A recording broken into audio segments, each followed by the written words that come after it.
Wow, what is that? What is that noise?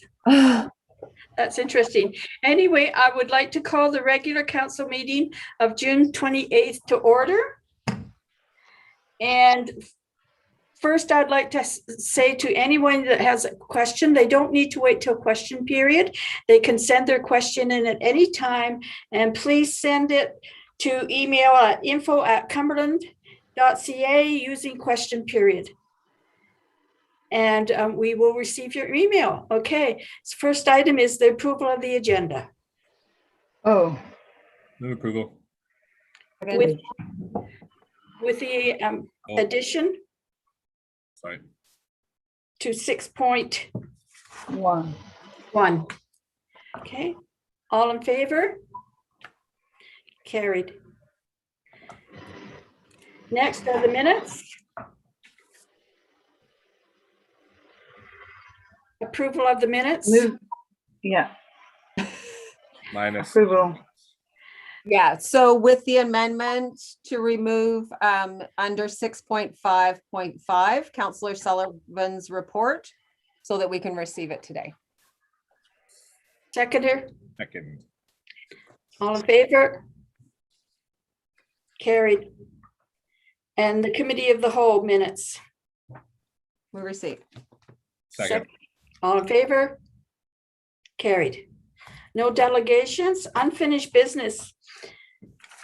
We had a presentation at the last meeting concerning wood stoves from the Hearth Patio and Barbecue Association of Canada regarding an industry proposal to improve air quality.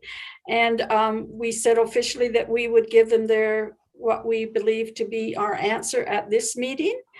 I don't know, Councillor Sullivan, if you had the opportunity to hear or read about what the presentation was. Yeah, I'm not interested in changing. Yes, I think they themselves got that opinion from council. But I saw in our weekly update from the CAO that group is already working with development services at the RD, and that's where they should be working with them. So does somebody want to make a motion? Yes, Councillor Brown? I'll make the motion, but I'm going to add something to it.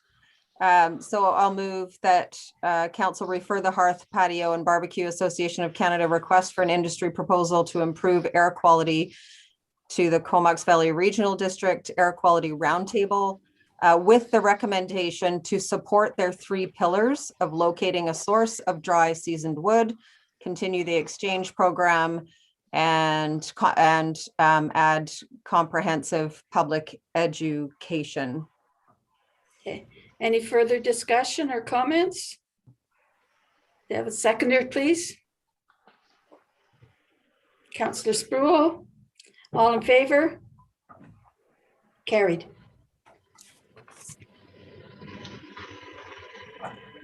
Correspondence. Recommend that council receive the report development variance permit 3400 Bolton Street. Move receipt. Second. Second, all in favor? Carried. All right, good evening, Mayor and Council. This development variance application is for an existing 1.5 meter retaining wall that was erected along the northeastern edge of the subject property in order to reduce the slope of the backyard and make a level yard. A 1.5 meter or 6 foot fence was then placed on top of the wall. There are 2 lower lots adjacent to this wall, both on Soulport. And because the subject property has a higher grade than the abutting lots, a retaining wall is not permitted to be higher than 1.2 meters, which is approximately 4 feet. So the applicant seeks to vary the height of the retaining wall to a maximum height of 1.5 meters. And should the variance be approved, then the fence would actually be in compliance with the zoning bylaw, as the height of fences is measured from the grade of the higher lot. So that kind of, if the wall is a little confusing, we read it a lot. Essentially, the fence on top of a retaining wall is measured from the higher lot, because the zoning bylaw assumes that a retaining wall will only be placed on a lot that is lower than the neighboring lot. In this case, the lot was higher. It has the higher wall and then a fence. So, sorry, and feel free to ask any clarification questions because it's a bit complicated sometimes. Yes. Councillor Kettler? Well, I think there's a number of instances around Cumberland where the lot with retaining walls is the higher lot. So does that mean that we should be making amendments to the bylaw to account for that? We haven't looked at that direction of amending the bylaw to allow retaining walls on higher lots. We currently have applications for quite a few other properties in the surrounding area right now to also seek variances to permit, which will be coming in the near future. And I think Courtney might have wanted to say something about that as well. Do you want me to jump in now, or I don't know Yes. if you're finished your intro for this one? Yeah. Okay, thank you. Yes, I wanted to mention, and as the report says, there are a few more of these applications for existing retaining walls in a recent phase of Coal Valley Estates that we've received, and you'll be receiving the initial staff report for those soon. And it's always unfortunate when we're dealing with applications for variances after the fact, when they're already built. And I just want to let council know that that we are going to be revising our building permit application form to try and prevent this from happening in the future, where we'll require grading plans with like a building permit application for the main house, a grading plan for the entire lot, as well as the site plan to identify any retaining walls that are planned. So that should really help to eliminate this from happening in the future. Okay, Councillor Brown? Yeah, I understand that part of the reason why the fill was brought into this site to begin with was because the services were put in at the wrong level. Is that, does it speak to that? I looked into that. Operations can't confirm that. There was a section on Kentmere where that was the case, and the manager of operations could confirm that services were put in too high. But they are not sure. They don't believe that these ones were put in higher. I just can't confirm it 100%. It happened before anybody in operations time at the village, unfortunately. And we couldn't trace sort of like a paper trail about it at this time, so. Okay. It says in your report on page 17 that you've requested an updated report requested.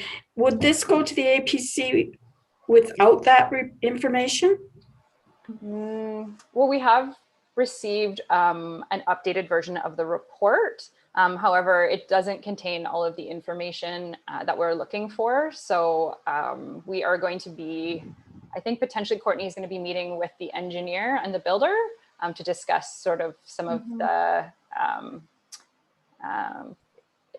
issues that we have with it. I saw your hand go up, Courtney. Go ahead. Thank you. The main thing we're trying to determine here is that report becomes a little bit different when something is already constructed. And it's just, we need to get some more clarity from the engineer if they inspected the wall during construction or if they didn't. And so and that's mainly for the building permit stage. If the variance is approved, then they would need a building permit. And it's just not clear to us yet at this point if there were inspections during construction or not. There is the ability for the engineer to do investigations about how the proper backfill was used, after the fact. You might have to do some digging, and we just don't know the details yet. And that's why we wanted to raise it with council and mention that to be the case. But I would recommend that this would still go to the APC prior to having all that information. Okay, thank you. Councillor Brown, you had your hand up? Yeah, I'm just trying to clarify what the way forward is.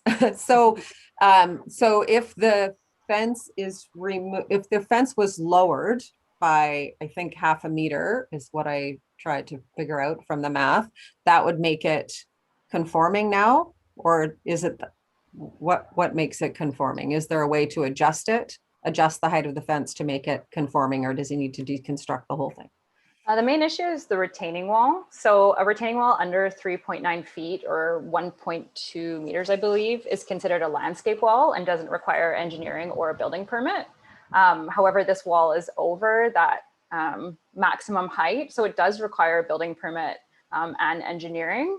And so he needs a variance because the lot was higher than the adjacent lots to get that approval for the height, like for the extra height, essentially. Right.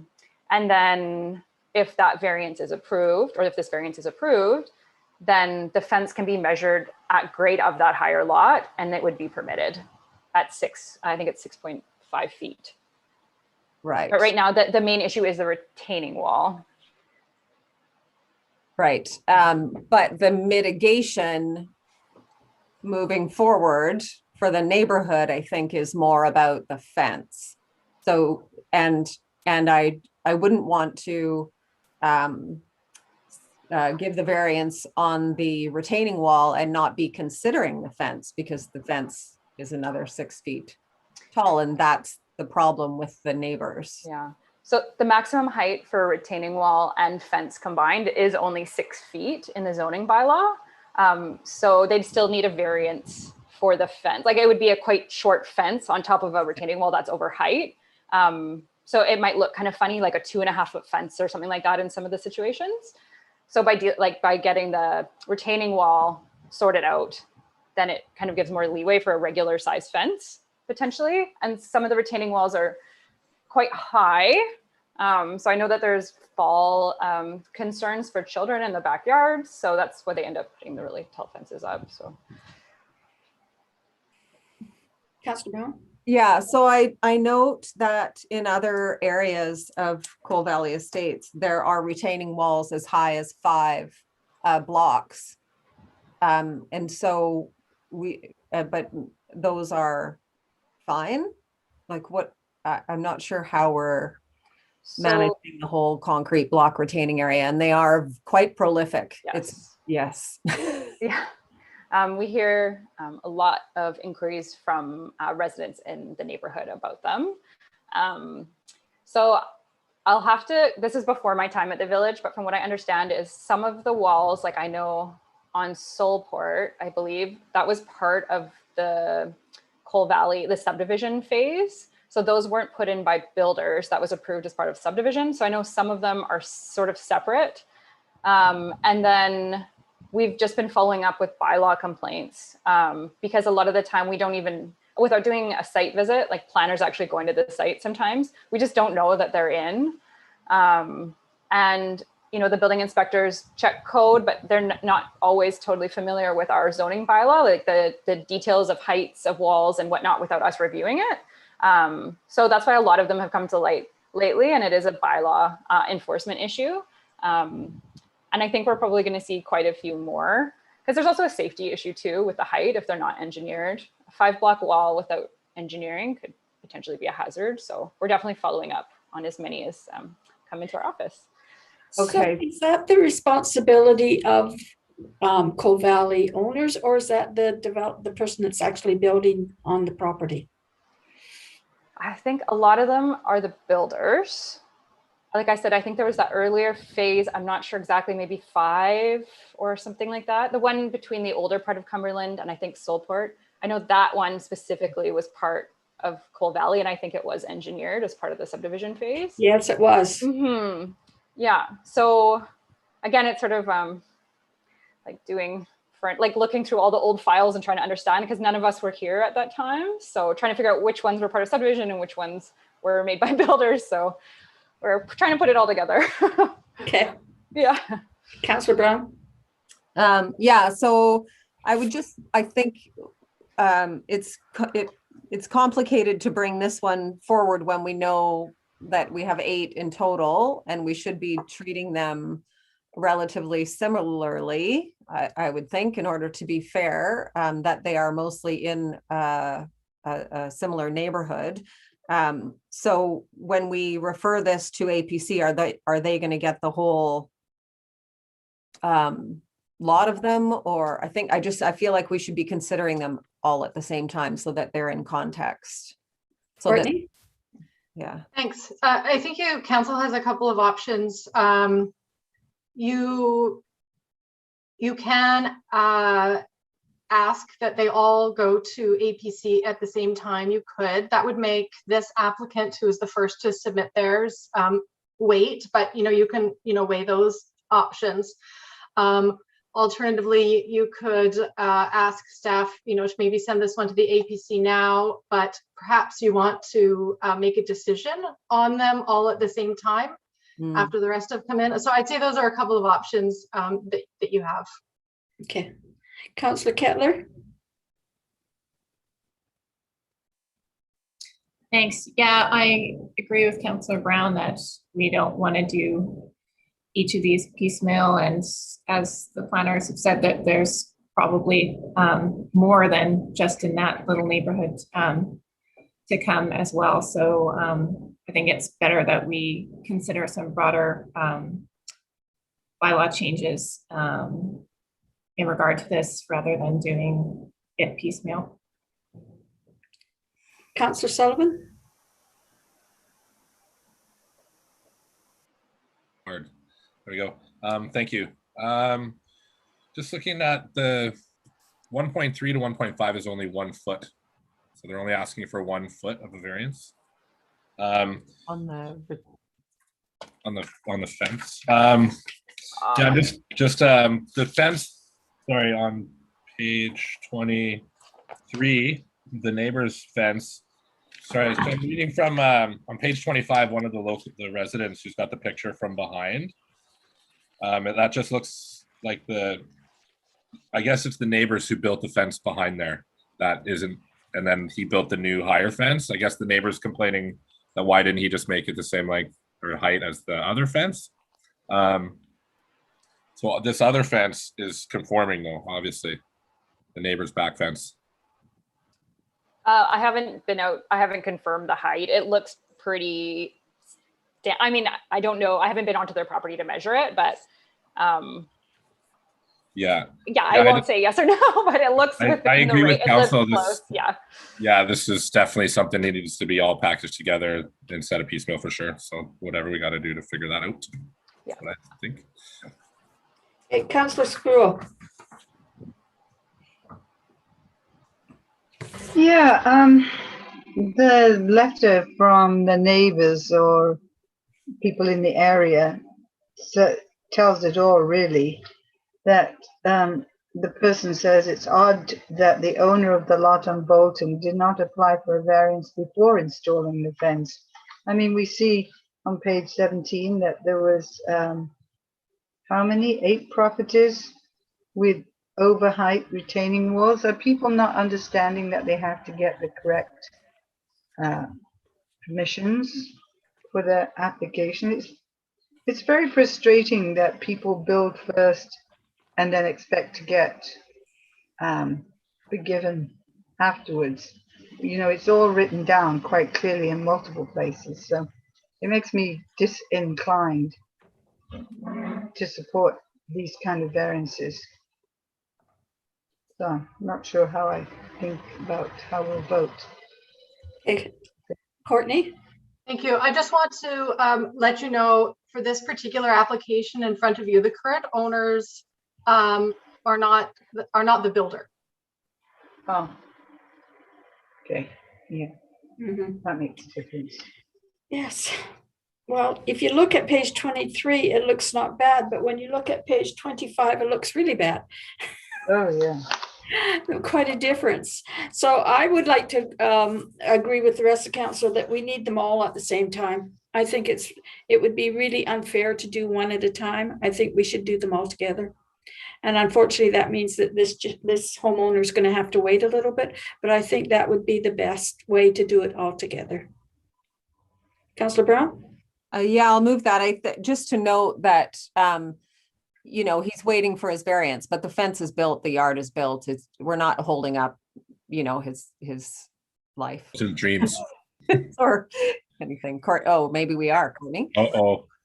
Courtney, go ahead. Thank you. Just one piece of clarification that'd be helpful to staff. For right now, we have, the number doesn't stick in my head, 7 or 8 current applications for 7 or 8 properties. We have the application submitted for these retaining walls. What I am hoping, what I suggest is that those that we have now, we will, and it just hasn't been the time to get them all processed. Those are the ones that we would bring into you together. There's some other ones that we don't know about yet that kind of crop up over time. I wouldn't want to sort of wait indefinitely. Yes. So that'd be all right. If it's the ones that we already have now, we can group those together and bring them back to you at the same time. Okay. Yes. Okay, so I'll move that council refer this application along with any other current applications for retaining wall variances. Does that cover it? Yeah. To the APC for a recommendation. Okay. A seconder? Second. Okay. Clayton, did you have your hand up? Thank you, Worship. So I don't have this information, but I'm wondering if I could ask the Manager of Development Services, they may know. Are the other applications, the ones that we're aware of, are they all the builders right now? Or are there any of them that would- So I just, the reason why I asked that question is because variances can be seen as individual. I mean, they're all individual. So we have one, in this case, we may have one that is not the builder. It is a current owner that purchased it, and they're trying to rectify this variance. The other ones are all the builders that we're aware of. I'm thinking that the package that we're aware of. So there is that's a bit of a different standard that I think council can consider at that one. So I don't know if that's the case.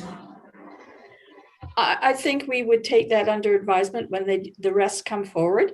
We would know. So I think the motion has been made that we look at them, at all the applicants that we have at the same time. And I think that's good on our part to do that.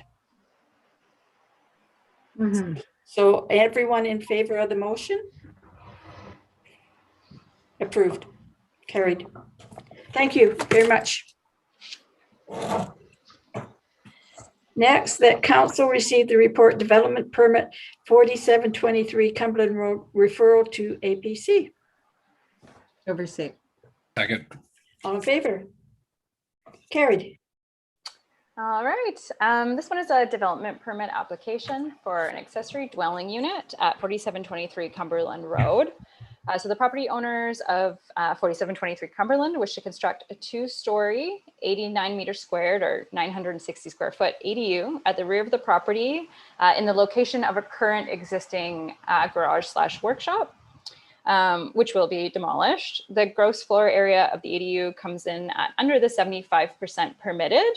And it says 46%, but I'd like to make an edit. It's actually 59%. One of the numbers I had was inaccurate. So it's still under the 75. And this one is, I guess, a little bit different as we didn't require a landscape permit, or sorry, a landscape plan to be submitted. As the site currently meets all of the landscape guidelines outlined in the ADU checklist for landscape. Hey, Councillor Kettler.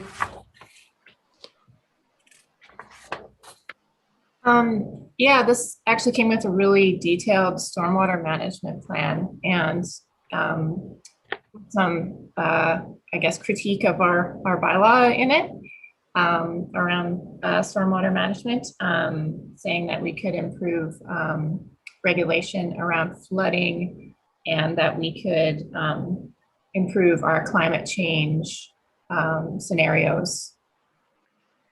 So I was wondering what you guys think about that and when would we have an opportunity to maybe look at those 2 items?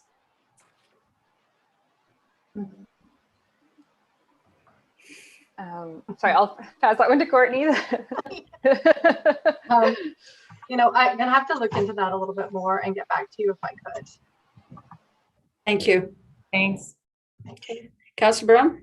Yeah, I just wanted to add, I noticed too in the last council meeting that there was another reference from a developer about the stormwater management, and what the requirement we have right now is to use, I'm not going to have the wording with me, but they also had suggested an alteration to the water balance method, like a best practices or some other, maybe I can find it and pass it along as well. We can touch base with operations as well on that, for sure.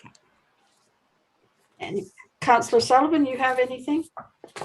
Just that I've never seen a more detailed ADU application ever. I don't think these guys are super keen. No, nothing to add. Councillor Sproul? No, I'm quite satisfied. Thank you. I was very pleased to see the report on the climate change and the work that they did. It was a nice change to read. Okay, so somebody would like to make the motion? I'll move the council refer the application 2021-06 DP for a development permit on the property described as Lot A, DL 24, Plan EPP 80219, 4723 Cumberland Road to the Advisory Planning Commission for recommendation. Seconder. All in favor? Carried. Next, that council received the June 15th, 2021 report, public engagement review of vacation rental regulations. Proceed. Seconder, Councillor Sullivan, all in favor? Carried. Well, this has been a long-awaited report, Karen, so. Okay, yeah, good evening, Mayor and Council. So yes, this report, as the Mayor just mentioned, has summarizes a project that has been on the books for a little while, for sure, and this is to get us to the next step. So the report provides a brief overview of what we found through the housing needs report that was completed last May, was put before council, I believe. Oh yeah, you adopted it in June 22nd. And then it also provides an overview of the entire project. So one of the reasons the project is coming to you now and not earlier is also because of the pandemic, and didn't seem like the right time to go out and to consult with the public on this matter. So because everything's shifted a little bit during the pandemic. So the housing needs report did try to unearth how many vacation rentals there are actually in the village. When I did my initial report, I just did a point in time count of one day looking at all the rentals. So the housing needs report, the consultants contracted Airbnb DNA to scan all the listings within from between January 2016 and October 2019. So over a span of almost 3 years. So that gives us, 4 years, sorry. The heat makes it hard to add numbers. So that it gives us a little bit better information than what we had from the point in time count. So what the report finding further, the report also distinguished between different types of vacation rentals, which is really important. There's the types of vacation rentals that are kind of the more typical home shares, meaning people just occasionally rent out their home when they are away on vacation. And that's really how vacation rentals started out. I call that the occasional market. And then the commercial market, which is rents and there's a distinction there between entire units and other units. And what's of concern is the commercial market, entire units. So other would just be maybe a room in a house, and that's typically not a vacation rental, or a room in a B&B or whatever, or hotel that is also listed under vacation rentals.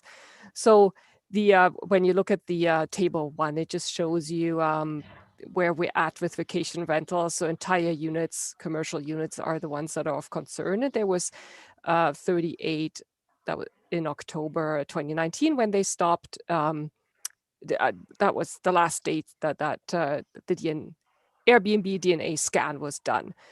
And October, so that's a high point. There was in October, the previous year in October, there was 39 units. So as you can see, it varies a little bit through the seasons, but the overall trend is that vacation rentals have gone up.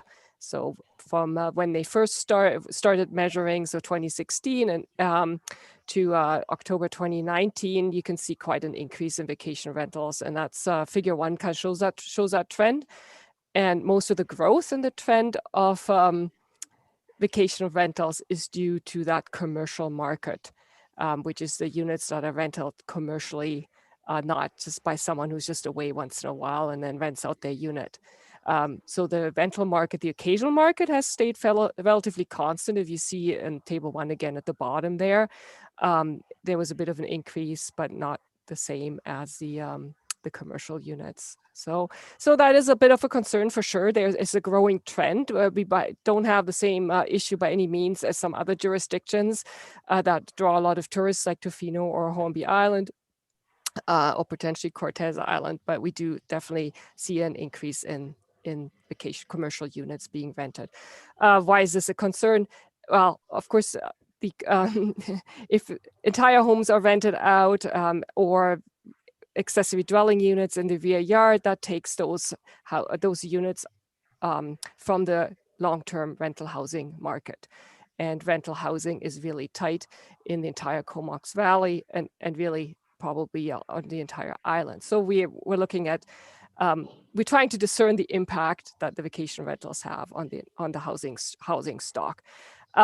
What is difficult is to know how many of the commercially rented vacation rentals would actually be long-term rentals if people weren't able to do this. So that is difficult to discern. So what we wanted to do as next steps is do an engagement process with stakeholders, potentially current operators, the general public, businesses, to understand both the positive and negative impacts of vacation rentals.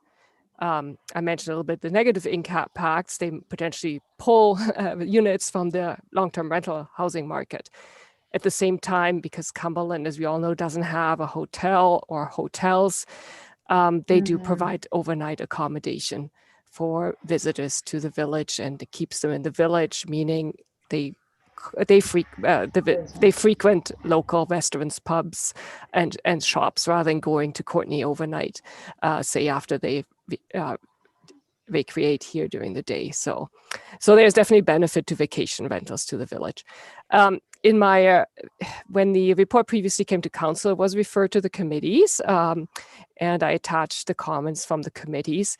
I wasn't going to go into detail into all the comments here, because when we do the public engagement, we'll collate all that together to understand what some of the concerns are and maybe what regulations might be appropriate. I am outlining, if you skip to page 68. So we did discuss the regulatory tools available to us in 2019, and I just provided a brief list under 1B to give just a brief overview of some of the key tools we have. So those are the ones that we wanted to check into primarily, and any others that will come across as we develop the survey and the outreach to residents and potential operator stakeholders.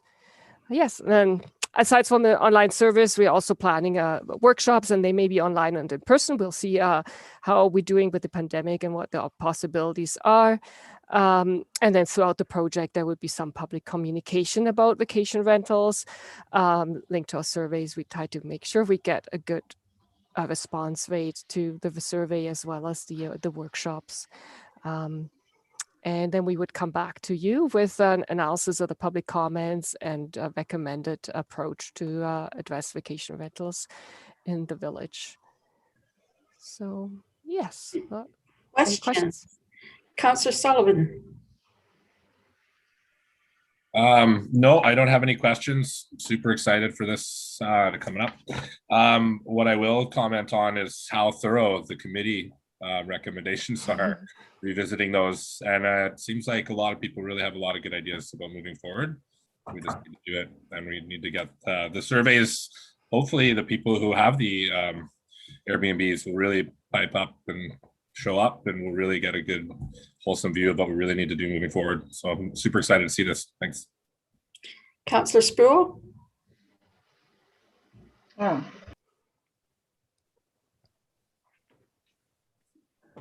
You're muted. unmuted before now. Yeah.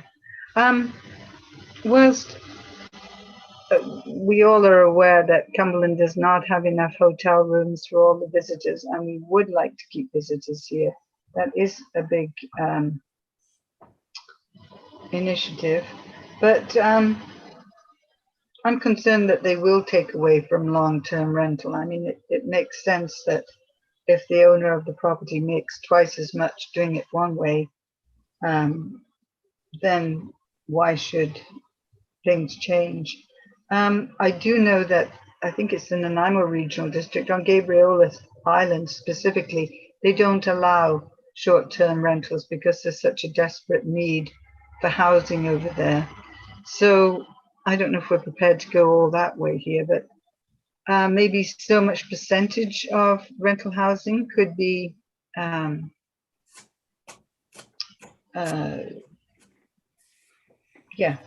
thought about. So I just would like more regulations. The other concern is if there's two houses on a property or one house and there's no owner inside, what if there are issues with parties or any kind of disruptive behavior? I think that Airbnb should have either the owner living on the property or some kind of arrangement like that. That's all. Thank you. Councillor Brown. Thank you. Thanks, Karen, for moving this along. I'm happy to see it moving as well, but I will note that, we've been working on this since before any of this planning staff was actually here. So it's been, 4 years that we've been asking for a bylaw around short-term rentals. And so I'm quite concerned that this consultation, and don't get me wrong, I am always in favor of public consultation, but we have heard over and over and over again from our community that we need vacation rental regulations, and we needed it 4 years ago in 2016 when this first came to council and we started the conversation. So I'm wondering how long you think this consultation period might take and when we might expect to see an actual bylaw. Mm-hmm. Yes, so the hope is that we would start this in late summer and have a draft bylaw ready in early 2022 for the review process, for the bylaw process. So basically, late summer this fall. Okay. Councillor Kettler. Yeah, thanks. Yeah, we have been working on this for a long time. I really appreciate Jack bringing this forward, and with the compilation of all these discussions that have happened so far. That's great. I think you've really outlined the pros and cons of Airbnb, that we need it because we don't have really alternative accommodation, vacation accommodation. It's providing supplemental income to many of Cumberland's residents. But of course, the flip side is there's a very low vacancy rate for rentals. So we're afraid that if the trend continues, that entire units for commercial purposes are increasing as they are, then we will be losing possible rental units for long-term residents. But I think there is a lot of, I think we want to get ahead of that as soon as we can, because the more people that are getting in under the current bylaw, it'll probably be more difficult for us to implement those changes later. But I think that there's a lot of good suggestions here. And as Councillor Sproul mentioned, that one of those is that the principal residency requirement, that the owner is on site or a long-term tenant is on site. So that's something that I think maybe we should stipulate council's preferences maybe before we go to the public. So it's not just a completely open public forum about what we might want to see. I think we narrow it down a little bit and then get public comment. We might be a little bit more efficient. One of the things though that I wanted to mention is that Airbnb is collecting the hotel tax, and we are not beneficiaries of that at the moment. So I would like to see the village try and come up with an agreement. I believe you have to have an agreement with the company itself in order to receive those the hotel tax that they're collecting from Airbnbs within the village. So I'd like to see that maybe pushed forward sooner than later so that we can start accessing those funds and applying them as we need towards affordable housing. So yeah, maybe I would make that a motion on top of the other two, I believe, that we have here. But I will let the rest of the council comment. Okay, thank you. Councillor Brown?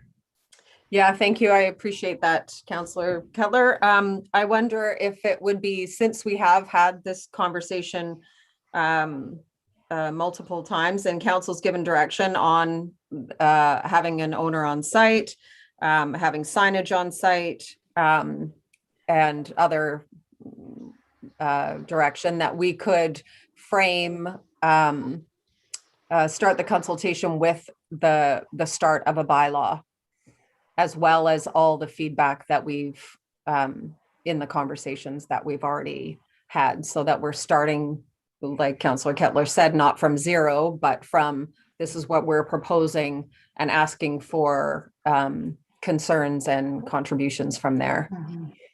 It might help speed up the process as well. I agree. If we leave it too open-ended, we're going to get all kinds of comments and that. But if we set some ground rules of what we expect, I think we'd get a better viewpoint.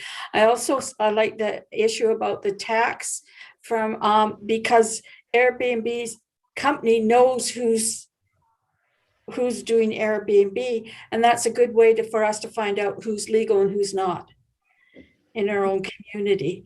And so it works both ways for us. But I agree that going to find it very interesting to listen to people, and especially the ones that have not complied, to why they have not complied, other than the fact that there might be not in the right zoning. But it'll be an interesting process, and I hope the people that come out, because after it's done, there's no sense complaining to council. You have your opportunity to speak. Please speak up, and we'll get there. Councillor Brown?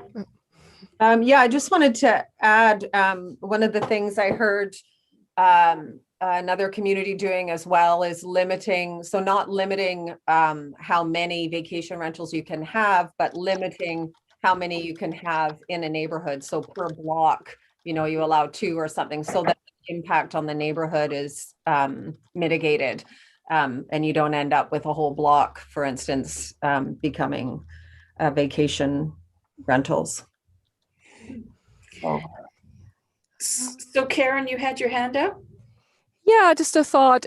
I think from previous discussions, we are aware what some council's comments or preferences are, and what I'm hearing here today as well. The owner-occupied one is very important, that people advertise and the surrounding neighbors know who has a rental, who doesn't, so that we can follow up on concerns about noise or disturbance to neighbors. Those are a couple of the key things.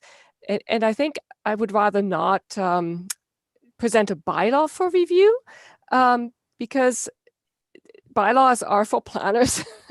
Yeah. I don't want to bore anyone with a bylaw, but I think the survey can be designed so that the survey expresses that these are the key items that have been under discussion, that council or the village is considering, and then see the level of support. So we can design the survey so it is open-ended. You can really get an idea of what people would prefer, but there's still an indication of kind of the direction that you're looking to going into. So I think that can be done in the survey format. It's a bit more engagement friendly. Yeah, you're probably right. Bylaws are not the easiest reading. Sometimes they have information that people just don't want to read. It's more of an official document for us. Okay, is there anything else anybody would like to suggest or talk to? Okay, then yes, Councillor Kettler. Yeah, I'll just move the motion and then I'll add one at the end. Yes, please. Okay. I move that council endorse the vacation rental regulation review resident and stakeholder engagement plan, and that council approve the expenditure of up to $10,000 to be funded by General Financial Stabilization Reserve for the vacation rental regulation review project, and amend the adopted 2021 to 2025 financial plan bylaw to reflect this expenditure. And further, that council investigate an agreement with Airbnb to recoup the hotel tax that is currently being collected by the company. Second, all in favor? Carried. Thank you very much, ladies. Okay. Next, the council received the 2020 Statement of Financial Information SOFI report. Move receipt. Second. All in favor? Carried. Good evening, Mayor and Council. Attached to your council report tonight is your 2020 Statement of Financial Information, which you all know of as the SOFI report. It was prepared in accordance with the BC Financial Information Act. And one of the requirements for this report is that it's be approved by council and reported to the ministry. So it is attached, and staff is recommending that council approve it at tonight's meeting, but I can also answer any questions that you might have about the report. Okay. Councillor Kettler, do you have any questions, comments? So just confirming, like, the long-term debt that we're holding right now is in the order of $6 million. Not for the. Yeah.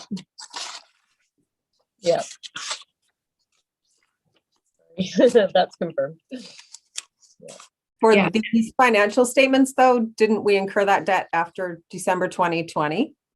It is, sorry, I'm just. Could you let Councillor Kettler finish first, Councillor Brown, before you ask questions? Thank you. We will get to you. Councillor Kettler. Yeah, yes, Councillor Kettler, it is, it's about $6 million is just over $6 million is your debt. You might notice that there's that includes your interim construction debt, and then it gets moved into long-term. Okay, and so the majority of that is the fire hall. But then there's also the vehicle and other machinery that we're leasing. Does that go under that as well?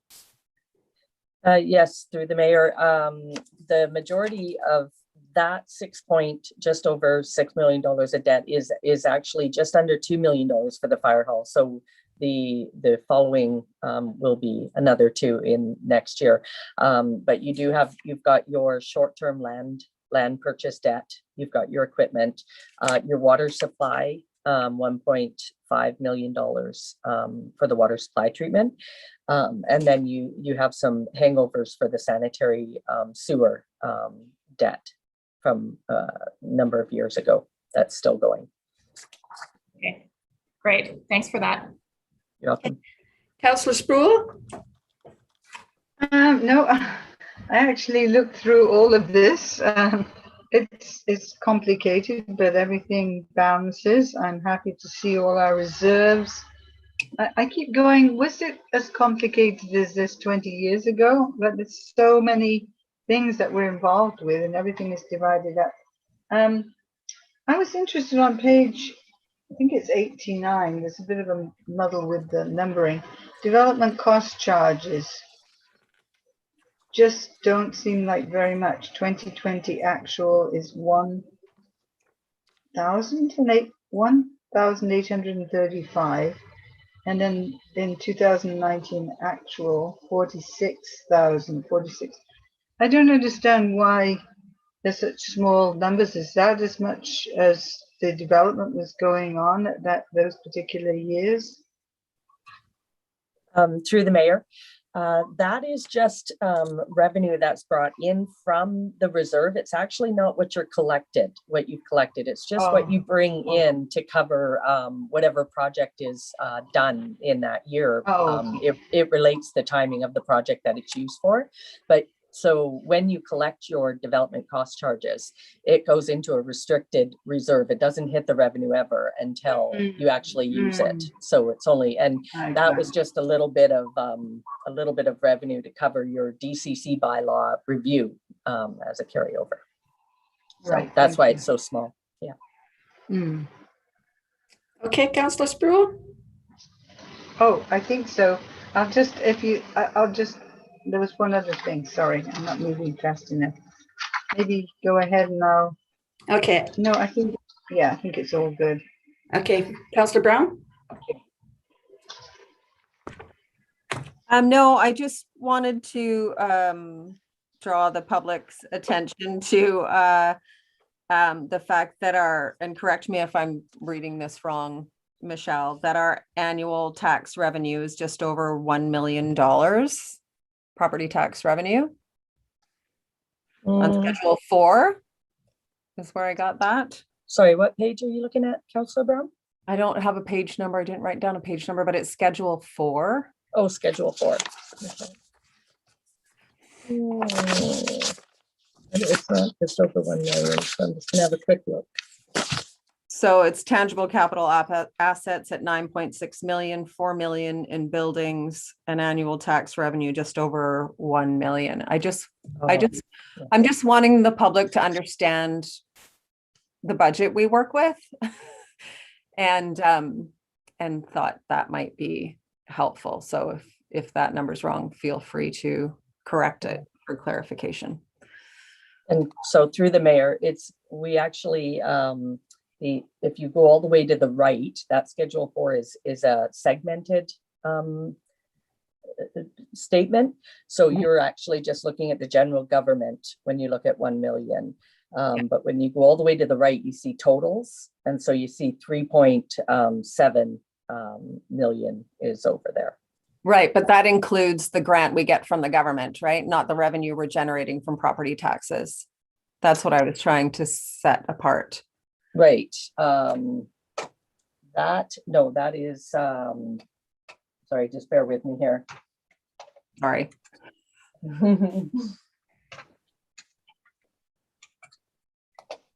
That is all your tax revenue. Okay. So you're probably, I know there's quite a big difference as to what we collect and what we actually report as our income, and that's probably what you're trying to. Yeah. So we actually have to collect like another almost $4 million for other taxing authorities, and so but we only get the 3.7 million in our revenues. But that is our revenue. Okay, Councillor Sullivan. Thank you.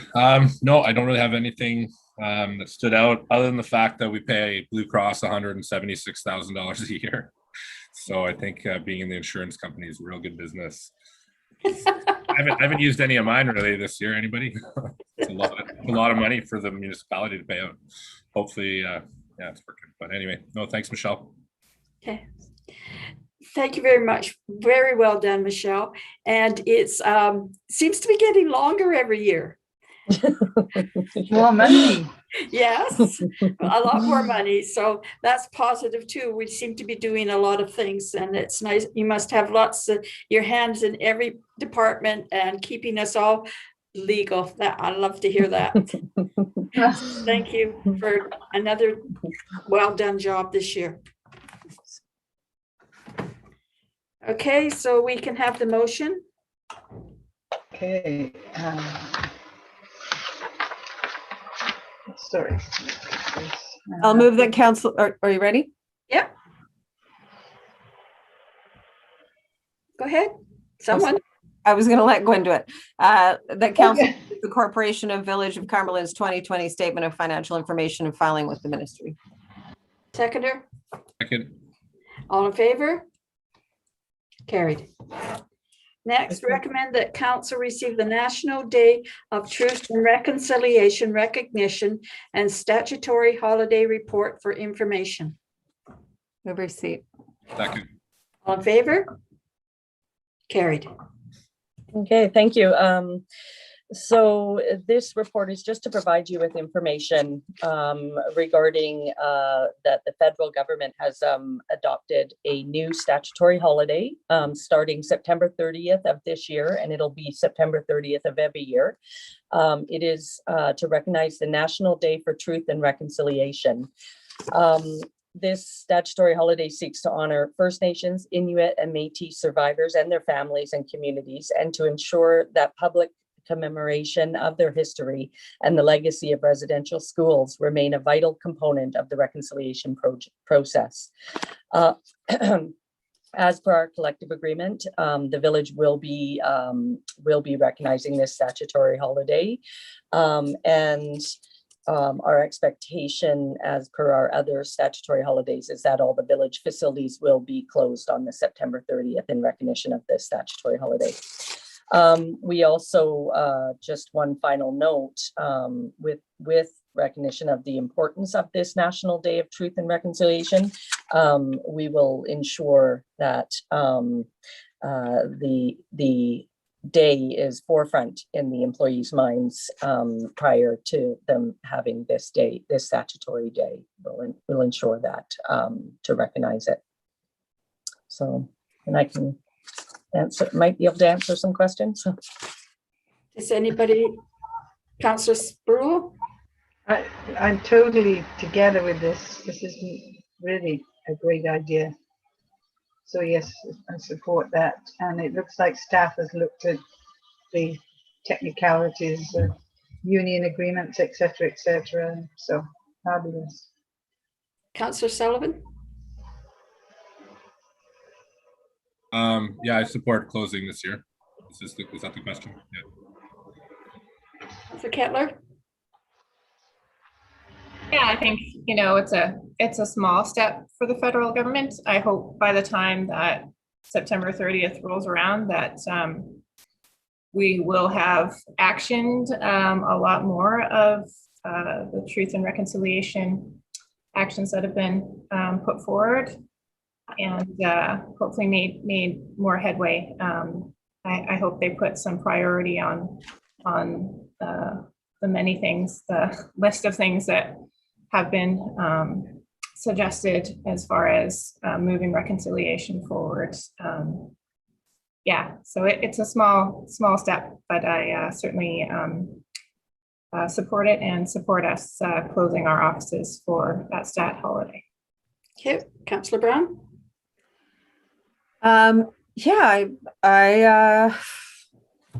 I appreciate that the government has offered a day of vacation. I wish it were a day of action around specific reconciliation. I think, yeah, I feel like it's a show, and I would much rather see real movement on the TRC Commission's recommendations. But I'm happy that this, like as Councillor Kettler said, small step has been made. And I'd also like to see us doing some education and awareness around it with council and staff. Thank you very much, members of council. I am fully supportive of it. I think it's been needed for many years, and I think it is a first step. And overall, I think it is a large step to recognize a national holiday in Canada, and it's a day of remembrance. And I think it will do justice and start the process more for the federal government. So thank you very much, staff, for doing that work. Hmm. And now we go on, no bylaws, no new business. Oh, sorry, Councillor Sullivan. That the you. council member monthly report for Councillor Sullivan be received. The receipt. Seconder, all in Thank you. favor? Carried. Now, Councillor Sullivan. Thank you. Yeah, my apologies for missing last meeting. I had a breakdown and very long recovery session. So yeah, the hospital board wasn't too full last month. The Kikit First Nations were welcomed into the regional district hospital board. So they gave a 20-minute presentation about what they're up to up there, and that was very informative. There was talk about the pathology reports to make sure that the pathology centers in the hospitals are keeping up to snuff, and that's ongoing. Also, I was acting mayor and met with the BC Emergency Health Services. Hold it, Councillor Sullivan, I have to leave. Okay, sorry. Yes, thank you. I was supposed to warn you. Yes, you were. Well, I'm going to talk about. Okay, it's just us. Hey guys. So yeah, there's new changes coming up to the ambulance service. Improving. They're going to move to permanent staffing model with an on-call after hours, and they're talking about a second unit for an ambulance here. And basically the changes are just coming on, and the chief, our fire chief, is going to be keeping the stats on some of maybe the gaps, the service gaps that will probably be a little bit of the hiccup through the changes. And at this point, we're just going to have to wait and see. And the changes are coming along in middle of July, they say, for us. And just talking with our CEO this morning that they're basically starting in the eastern side of the province out in Fernie with some smaller communities and moving this way. And maybe there's been some challenges already, so we might benefit from being kind of last in line across the province with some of these difficulties with the smaller remote communities. The good thing being for us is that we are remote, but we have a pretty good city center with Courtney and stuff, so we're not really remote. Some of the issues coming up for Elkwood, I think it was the town, they're an hour away from their closest next service place. So they're getting, when they're getting their services removed, they have a lot more issues. So we're lucky that we have a big valley here that we can sort of sort it out as we go. But yeah, that's it for the emergency services, Your Worship.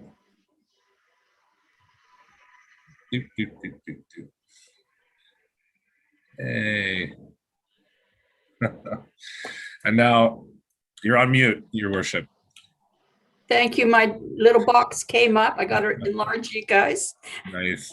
And so I won't be here for my for the next meeting. So I'm just going to give an update of what happened at the waste management meeting just last week. Most importantly, we had a panel with 4 panelists, and I'm going to give props to the CVRD staff. I got to really say that lately with both of those boards, they've been entirely progressive. The panel that the staff brought forward was one of the better panels, I think, even in my 7 years of council that I've seen. It was exceptionally forward-looking. So as we all know, there's a lot of stuff happening at the landfill, and it's constant changes there. They just logged a whole bunch, which is alarming a lot of people. So just a real quick brief thing. They had the 4 companies there. One was Sea to Sky. This company is what they do, and this is on the mainland. So basically this was sort of, so this company's on the mainland. They go to construction sites. They put a big bin. The construction sites put, all this is to deal with construction debris. So this is the major thing. Sorry, I should preface that first. This is the newest major issue coming when we want to try to keep all the stuff out of the landfill. So this company, basically, construction companies put everything in a bag and into the bin, and this company will come and basically down to 1 bottle cap. We'll just separate everything into the proper place. and they're starting to make it. It's really being profitable, and just from the panelists, it just really showing some examples where it's just really starting to work on the mainland. And so these kind of programs need to just start coming over the island. Habitat from Humanity was there talking about their crossovers and how they're working with people, with companies like that. There's Demex, which is just semi-local construction resale, and sometimes they sell B grade stuff, so there's some new stuff there. And so they had some concerns, like basically most of the chat was about deconstruction and what's happening with construction waste.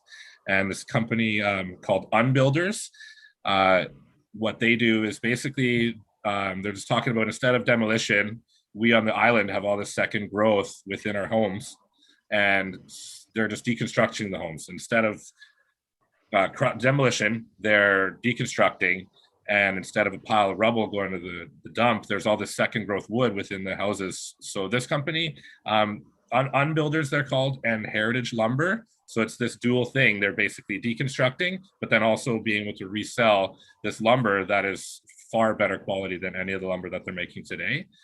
So that was basically just all those four. And they talked about house moving too, but they didn't get any panel representatives. And house moving is like the highest form of recycling of housing, is basically.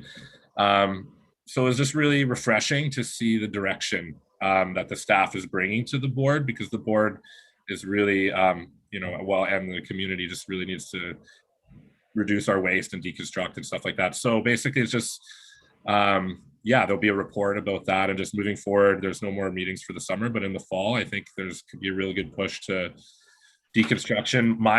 I said that all four of them need to live in a building at the landfill, like before you go in. So everyone kind of laughed, but also everyone kind of nodded and said, well, that would be great. And, obviously that's what we would like to see, but moving forward, we'll see what happens.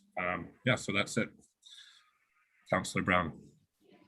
Yeah, I've also seen the Unbuilders on a circular economy webinar, and it's awesome. And I think you're right. We could give some space at the entrance to the landfill for diversion. And we could also be thinking about having an unbuilding bylaw. Yes, agreed. Yeah, it was really eye-opening, a lot of the different tax that they're taking on the mainland, which is making a big difference. So hopefully we get that wave coming on the island, and these companies can start doing some work here. Councillor Kettler? Yeah, thanks, Councillor Sullivan, for the report. And I certainly got a lot of good feedback from other directors about that presentation on construction diversion. And just in case the public wants to look it up, it's the Comox Strathcona Waste Management meeting that was held on June 17th. Thank you very much. I too, when Councillor Sullivan told me about the panel and the discussion, I too watched it. It was very, very interesting, and something to look forward to. Some of those things they've been trying to get out at the landfill for years, and there's been reasons why. I think maybe it's the right time to start it. Yeah. So thank you very much, Councillor Sullivan. Good report. Thanks, guys. Sorry about that. Okay. Next, no bylaws, no new business, notice, motions, and announcements. Advisory Planning Commission, July 8th at 4 p.m. Accessibility and Inclusion Committee, July 19th at 3 p.m. And public hearing for 2782 Alverston Avenue on July 19th at 7 p.m. I hope we get good news soon and we can hold these in person. It'd be absolutely wonderful to do that. Question period. Please send your questions by email to info@cumberland.ca using question period. So now we wait. Shouldn't have to wait because you told them all to write them earlier. Yes. Well, sometimes questions come up when we're talking, but yeah, it's true. But yeah, and just to let everybody, I hope everybody's taking care of themselves in this heat wave. I know when coming here today, I drove downtown and there was, nothing's open. They're all closed up. And it looks really strange not to see anybody out, but everybody's paying attention to the heat. Except for our hardworking waste companies. Yes. Yes. And for the, yes, and our public works is actually starting earlier, so they finish earlier. And I'm sure they're being taken care of and watched to make sure they're doing okay. Do you want And to? Comox, I was just going to say, Comox Lake is absolutely full. All of the water, all of the land. It is quite remarkable. I've never seen it like so. And of course, there's shade. So. Yes. I saw Councillor Brown's post and I didn't go down. I had just come from there though, so I already knew that. I left because of that. Yeah. It's getting to critical mass in a crazy way, really fast. Clayton, has anybody said there's been a lot of use of this park, this water park? No. Our reports, we had additional bylaw out this weekend, and the parks were actually not, they were empty, honestly. There was the spray park was not used. Where our people just stayed away from parks. I think the mountain biking, most people were done riding by 9 o'clock in the morning, and it was empty parking lots all day, and that was the report. So I think a lot of people did take that time. We did get a lot of reports about the all swimming, freshwater swimming spots across the region. We talked to the OC, so it was certainly Comox Lake was, but Puntledge, up and down the island, there's not I've seen photos of backed up people every single spot in the island. So what we were experiencing was no different than anywhere else, for sure. Everybody was trying to find a cool spot to go. Yes. Are we able to have bylaw out at there was just ridiculous parking happening, all the like dangerous parking happening all the way over the bridge, heading out to the lake, people with trailers on the side of the road on the bridge, so blocking traffic. Then the police should be called about that. Yeah, the probably the situations like that, definitely the RCMP should be called. I do know bylaw did visit the park a few times on the weekend. I did get a report that they were out there on the weekend dealing with things such as dogs and other education enforcement. But anything on the roadway there, really, we should be, if it gets to that point, it should be reported on through the RCMP. Certainly our team there, has some capabilities to enforce, but there are, as we're aware, parts of that roadway that aren't within Cumberland's jurisdiction. So that's definitely one of the ongoing challenges that we're looking at some options there. We've got a few things that we're looking at for some. We're working with the Wilderness Society, looking at some different ways of communication about when it is busy and notices. So it's and we certainly understand, and we're getting this similar reports. It's just unfortunate. This is happening everywhere. Everyone's going through this, and we're all trying to figure out. That's good. Find some solutions. Solve the problem, everybody. We're parking. There we are. These just happen to be right beside me. Okay. Anyway. Rachel, was there any emails? No, we have no questions tonight. Okay, so we can close the meeting to the public, please. Motion? I'll move the council close the meeting to the public to pursuant to section 90 of the community charter to consider personal information about an identifiable individual who holds or is being considered for a position as an officer, employee, or agent of the municipality or another position appointed by the municipality, or information that is prohibited, or information that, if it were presented in a document, would be prohibited from disclosure under section 21 of the Freedom of Information and Protection of Privacy Act. Seconder? Second. All in favor? Carried. Motion to adjourn? All in favor? Carried. Thank you very much.